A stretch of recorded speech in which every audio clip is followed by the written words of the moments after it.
The morning sun cast long shadows across the manicured gardens of Kensington Palace as 8-year-old Prince George walked quietly along the stone pathway. His small hands gripped a wooden basket filled with freshly picked apples from the palace orchard, a weekly tradition he had started entirely on his own initiative. The young prince had always been different from what people expected. While other children his age might have been more interested in video games or toys, George found himself drawn to the people who worked tirelessly around the palace. He noticed things that most adults overlooked: the way the gardener's face lit up when someone complimented his flowers, or how the kitchen staff stayed late into the evening preparing meals for important state dinners. On this particular Tuesday morning, George had woken up earlier than usual. The palace was still wrapped in the peaceful quiet that comes before the day's activities begin. He had dressed himself carefully in his favorite blue sweater and jeans, the same clothes any ordinary boy might wear, and made his way to the kitchen.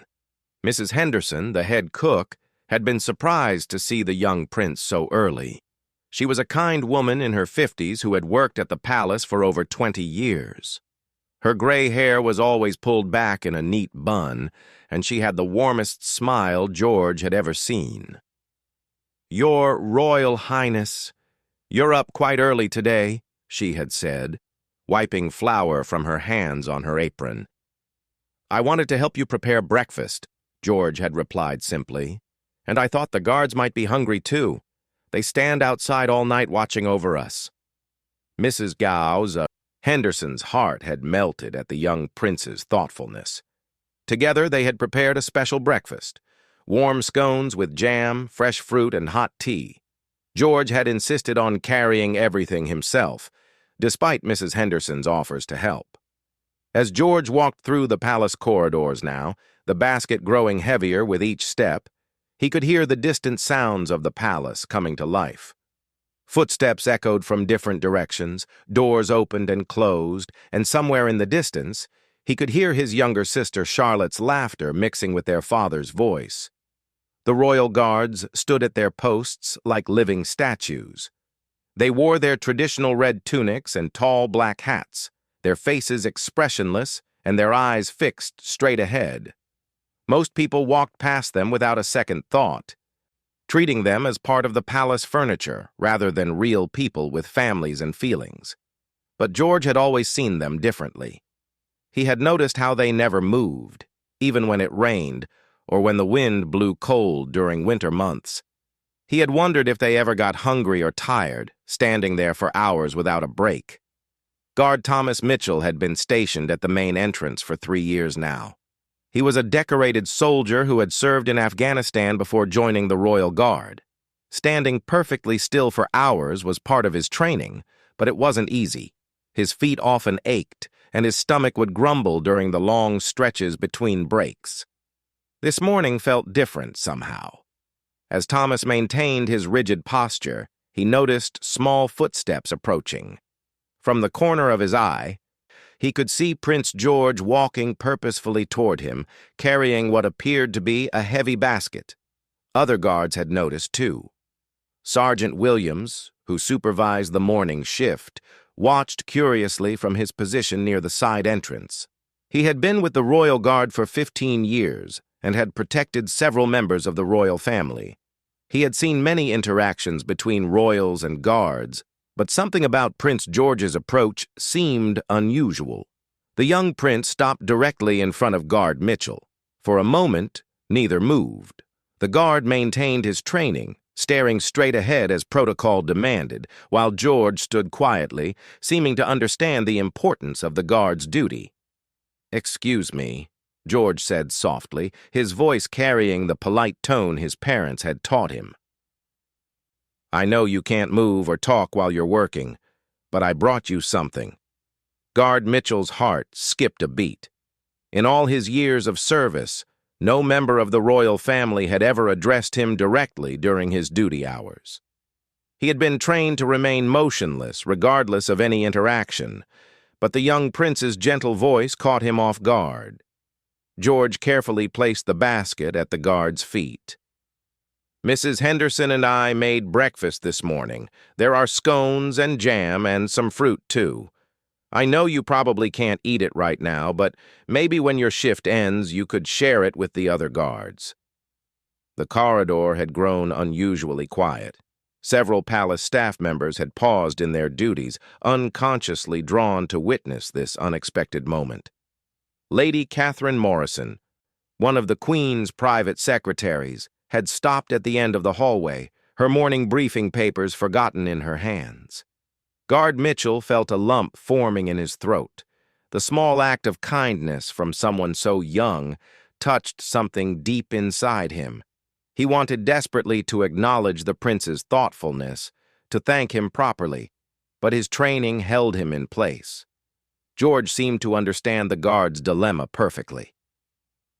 "You don't need to say anything," he continued in his soft voice. "I just wanted you to know that we see how hard you work. My father told me that you keep our family safe, and that's very important." The young prince reached into his pocket and pulled out a small handwritten note. He placed it gently on top of the basket. "I wrote this for you and all the other guards. It just says thank you, and that we're grateful for what you do."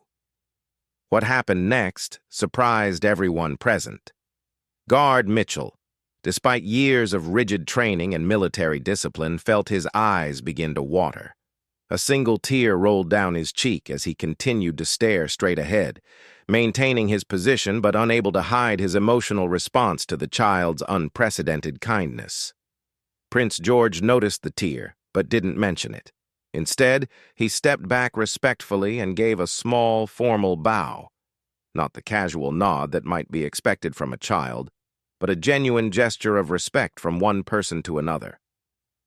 "Thank you for protecting my family," George said clearly. "I hope you have a good day." As the young prince turned to leave, something remarkable began to happen throughout the palace corridors. Word of George's gesture spread quickly among the staff and guards. Those who had witnessed the moment shared it with others, and within an hour, everyone in the palace knew about the 8-year-old prince who had taken time to personally thank the guards who protected his family. The story reached Prince William and Catherine within minutes. They found their eldest son in the library, quietly reading a book about history, as if nothing unusual had happened. When they asked him about his morning activities, George simply said he had wanted to make sure the guards knew they were appreciated. Prince William knelt down to his son's level, his eyes filled with pride and something deeper, a recognition that his child possessed a natural wisdom and compassion that couldn't be taught. That was a very thoughtful thing to do, George. "How did you know the guards would appreciate it?" George looked up from his book with the serious expression that sometimes made him seem older than his years. "They stand there all day taking care of us, but nobody ever takes care of them. It seemed like the right thing to do." The simplicity and sincerity of his answer left both parents momentarily speechless. They realized that their son had instinctively understood something that many adults struggle with throughout their entire lives: the importance of acknowledging and appreciating those who serve others. Meanwhile, Guard Mitchell remained at his post, but something fundamental had changed. The basket at his feet represented more than just food. It symbolized a bridge of understanding between the royal family and those who dedicated their lives to protecting them. For the first time in his 3 years of service, he truly felt seen and valued, not just as a guard, but as a human being. As the morning progressed and the palace filled with its usual bustle of activity, the story of Prince George's gentle action continued to resonate. It was a moment that would be remembered and retold, not because it was grand or dramatic, but because it was genuine and came from the pure heart of a child who had learned to see beyond titles and positions to the people underneath.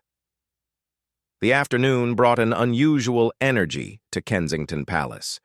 News of Prince George's morning gesture had traveled through every corridor, reaching from the highest-ranking officials to the newest staff members. But perhaps nowhere was the impact felt more deeply than among the royal guards themselves.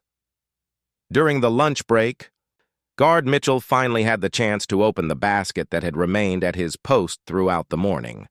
His fellow guards gathered around him in the small break room they shared, curious about the unprecedented gift from the young prince. The scones were still warm, wrapped carefully in a checkered cloth that smelled faintly of lavender.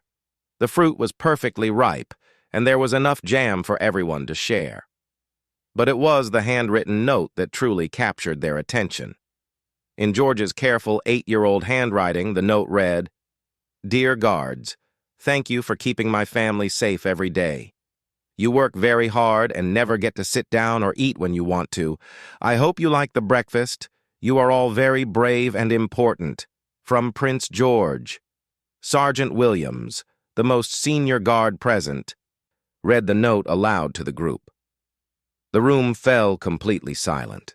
These were men and women who had served in combat zones, who had faced dangerous situations without flinching, yet a simple note from a child moved them to the core.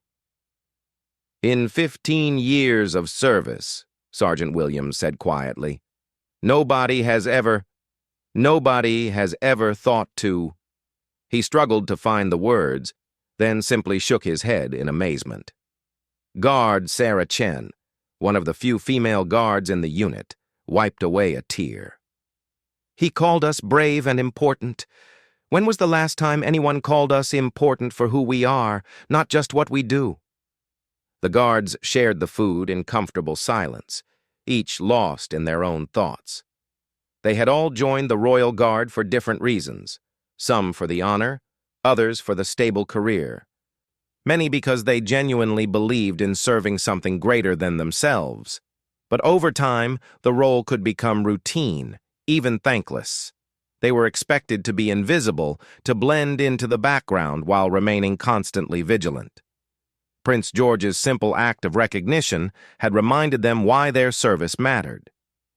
Meanwhile, in another part of the palace, the story was having an equally profound effect on the royal household staff.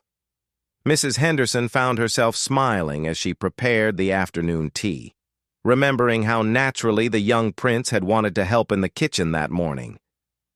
"He has such a good heart," she told her assistant Mary. "Most children his age don't even notice the staff, let alone think about making breakfast for the guards." Mary nodded enthusiastically.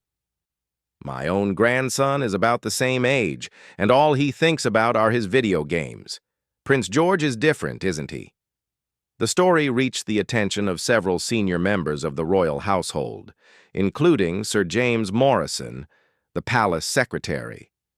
He was a man in his 60s who had served the royal family for over 30 years and had witnessed countless formal ceremonies and official functions.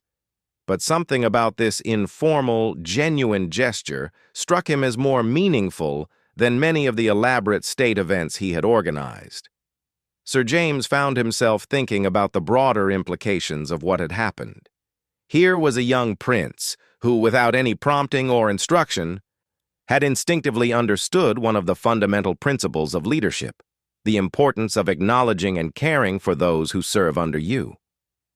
As the afternoon progressed, Prince George continued with his regular activities, seemingly unaware of the impact his morning gesture had created.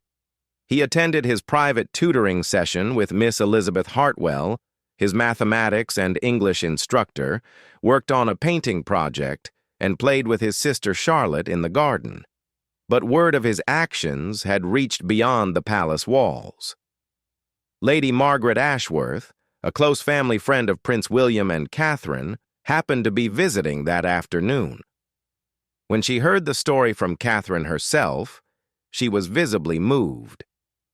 "Catherine, do you realize what this means?" Lady Margaret said as they sat in the drawing room, watching George and Charlotte chase butterflies in the garden. "This isn't just childish kindness. This is leadership instinct. He saw a need and addressed it without being told, without seeking recognition." Catherine smiled as she watched her son through the window. "He's always been like this.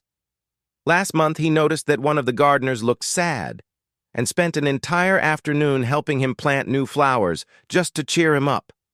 But this is different, Lady Margaret insisted. The guards are trained to be invisible, to never expect acknowledgement.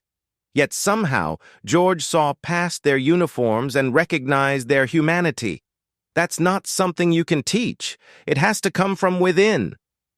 Their conversation was interrupted when Prince William joined them, having just returned from a meeting with palace security. His expression was thoughtful, and he carried a document that he placed on the side table. "I've just had the most interesting conversation with the head of palace security," he said, settling into a chair beside Catherine.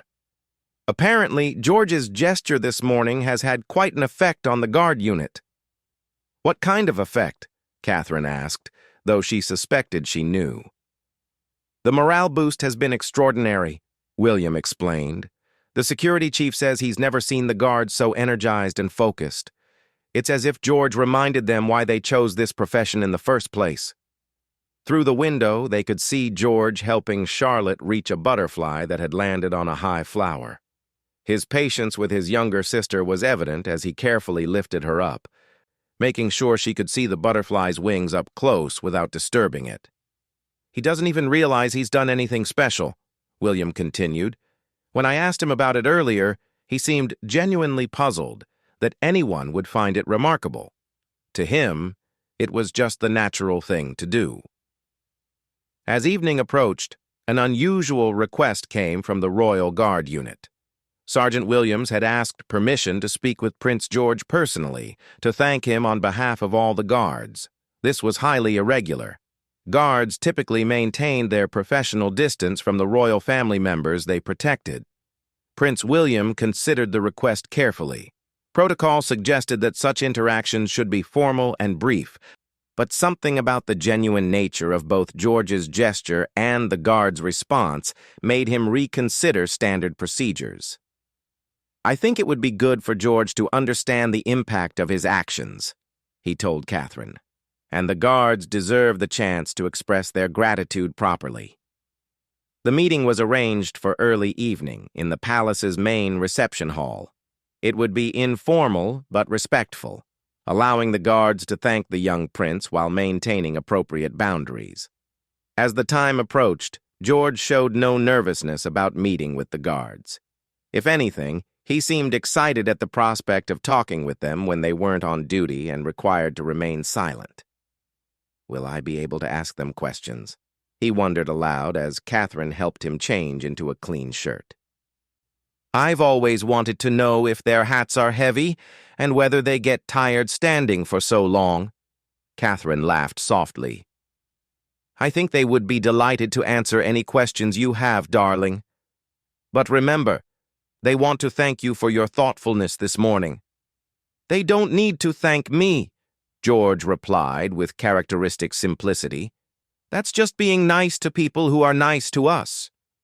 His matter-of-fact response reminded Catherine once again that her son viewed kindness not as something extraordinary, but as the basic standard for how people should treat one another. It was a perspective that seemed both remarkably mature and beautifully innocent. As they walked toward the reception hall, George chatted easily about his day, mentioning the butterfly he and Charlotte had observed, the new mathematics concept Miss Hartwell had taught him, and his plans for the weekend. The approaching meeting with the guards seemed to be just one pleasant event among many in his day, rather than the significant moment it represented for everyone else involved. The reception hall had been prepared with careful attention to creating an atmosphere that was respectful but relaxed.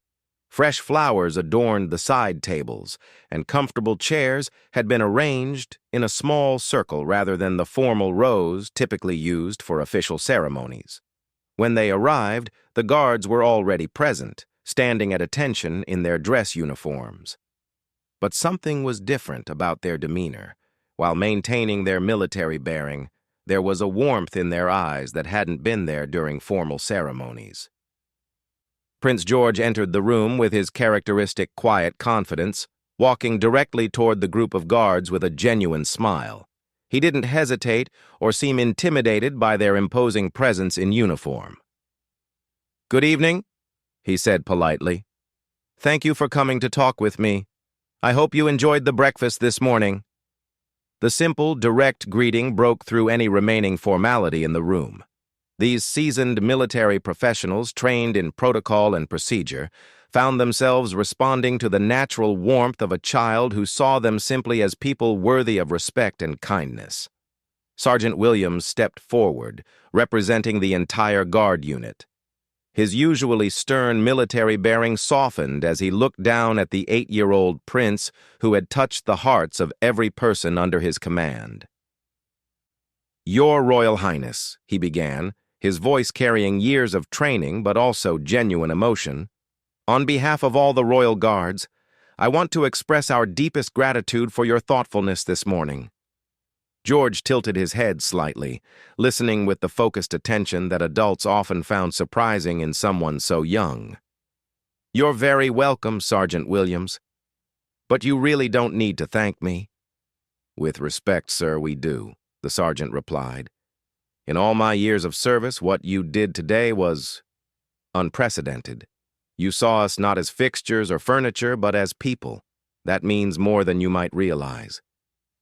Guard Mitchell, still moved by his morning encounter, added, "Your Royal Highness, when I was standing at my post this morning and you approached with that basket, I felt something I haven't felt in a long time.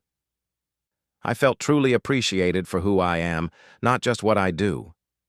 George's eyes brightened with curiosity rather than pride. "Is it hard, standing still for so long? I tried to do it once in my room and only lasted about 2 minutes before I started fidgeting." The guards exchanged glances, surprised by the directness of the question. Guard Chen smiled. "It is challenging, sir. We train for months to build up the stamina and focus required, but knowing that our service is noticed and appreciated makes it much easier." "Do your feet hurt?" George asked next, with the uninhibited curiosity of a child. "Sometimes," Mitchell admitted honestly, "especially during the longer shifts or when it's very cold outside." George nodded thoughtfully. "Maybe I could bring you foot warmers in the winter. Mrs. Henderson showed me where they keep them in the kitchen." The sincerity of his offer brought tears to several guards' eyes.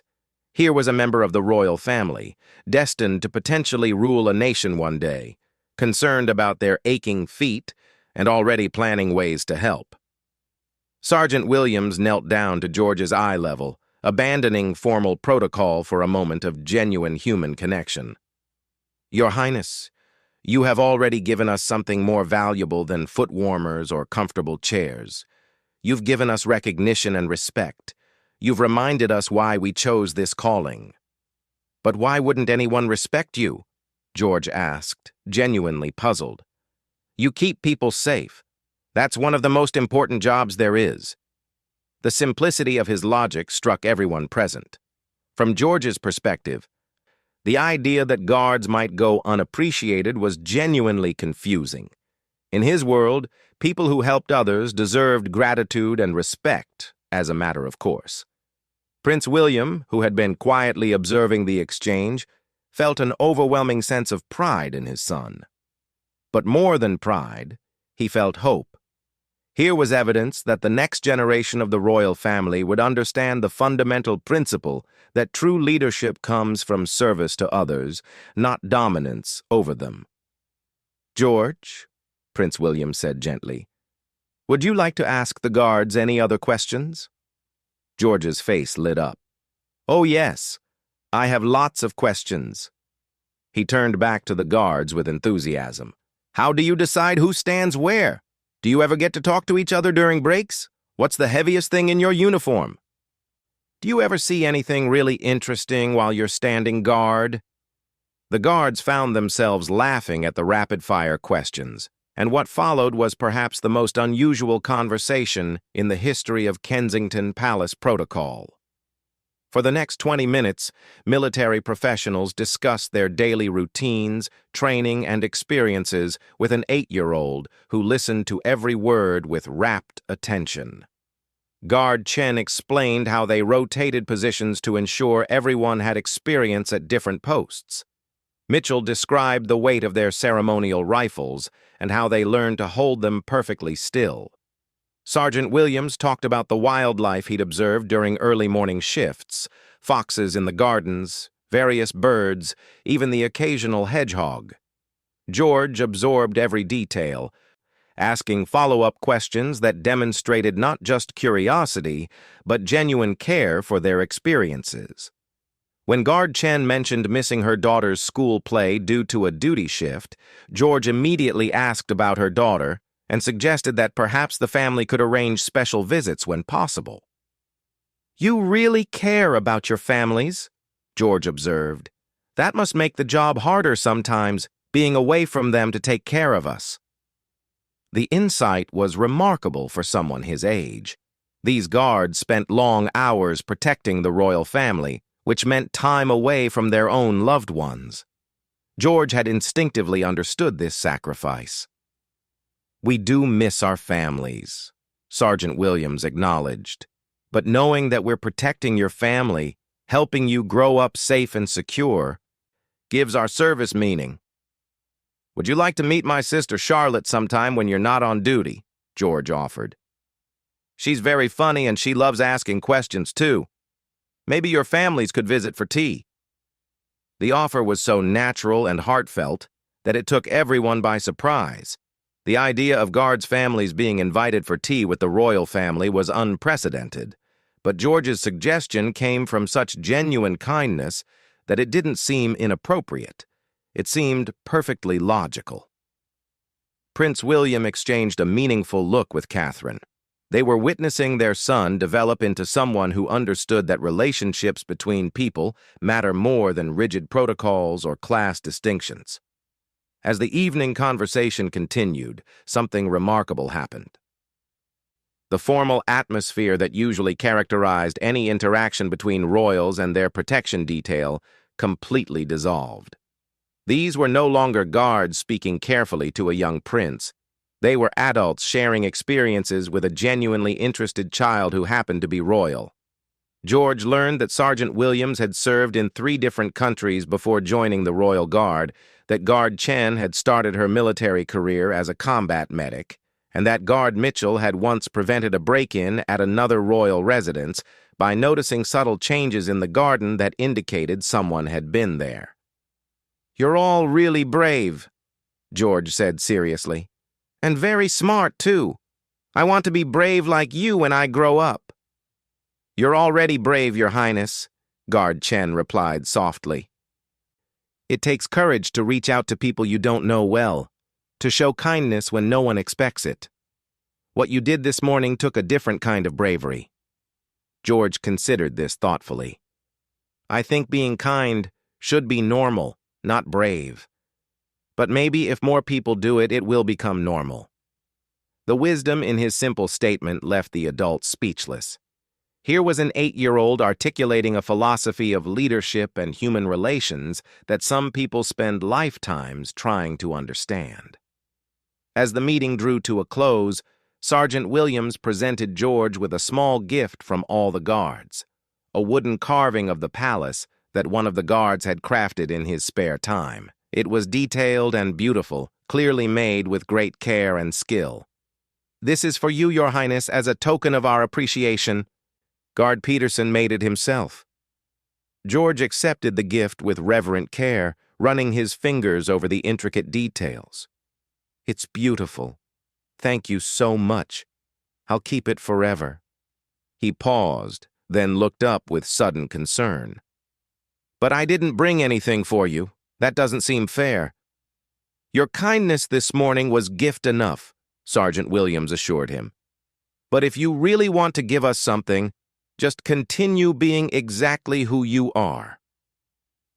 As the guards prepared to leave, each one took a moment to shake George's hand properly. These were handshakes between equals, between people who had come to understand and respect each other as human beings. Guard Mitchell was the last to say goodbye. "Your Royal Highness, you gave me something this morning that I'll carry with me for the rest of my career." You reminded me that what we do matters, and that there are people who see and appreciate our service. Thank you." George smiled up at him. "Thank you for keeping us safe, Guard Mitchell. I'll make sure to wave at you tomorrow morning when I see you at your post." The simple promise of a wave, such a small gesture, seemed to mean the world to the guard. After the guards left, the family sat together in comfortable silence for a few moments. George was examining his wooden palace carving with obvious delight, while Charlotte had fallen asleep in Catherine's lap. "George," Prince William said quietly, "do you understand what happened today?" George looked up thoughtfully. "I think I made some new friends, and I learned a lot about being a guard. Did you know they have to practice standing still for hours at a time? That's much harder than I thought." "You did make new friends," Catherine agreed, "but you also did something very important. You showed that you see people as individuals, not just as their jobs. That's a very special quality." "Isn't everyone special if you take time to notice them?" George asked. It was a question that would stay with his parents long after he had gone to bed. In his simple, direct way, George had identified one of the fundamental truths about human dignity and worth. Every person has value beyond their role or function. Everyone deserves to be seen and appreciated as an individual. Later that evening, as the palace settled into its nighttime quiet, the guards who had attended the meeting shared the experience with their colleagues. The story would be told and retold, becoming part of the unofficial history of the Royal Guard. But perhaps more importantly, the morning's events had established something new within the palace walls. A tradition began that very day. Prince George made it his practice to personally acknowledge the guards whenever possible, not with formal ceremony, but with genuine human connection. The guards, inspired by the recognition they had received, began to take even greater pride in their service. They stood a little straighter, remained a little more alert, and approached their duties with renewed sense of purpose. Months later, when Guard Mitchell was promoted to sergeant, he would credit that morning encounter with Prince George as a turning point in his career. The young prince's simple act of kindness had reminded him why he had chosen to serve, and that renewed motivation had driven him to excel in ways he hadn't thought possible. Prince George's gentle action had created ripples that would extend far beyond that single day. It demonstrated that true leadership isn't about commanding from above, but about recognizing and valuing those who serve alongside you. It showed that kindness isn't weakness, but rather a source of strength that can transform relationships and organizations.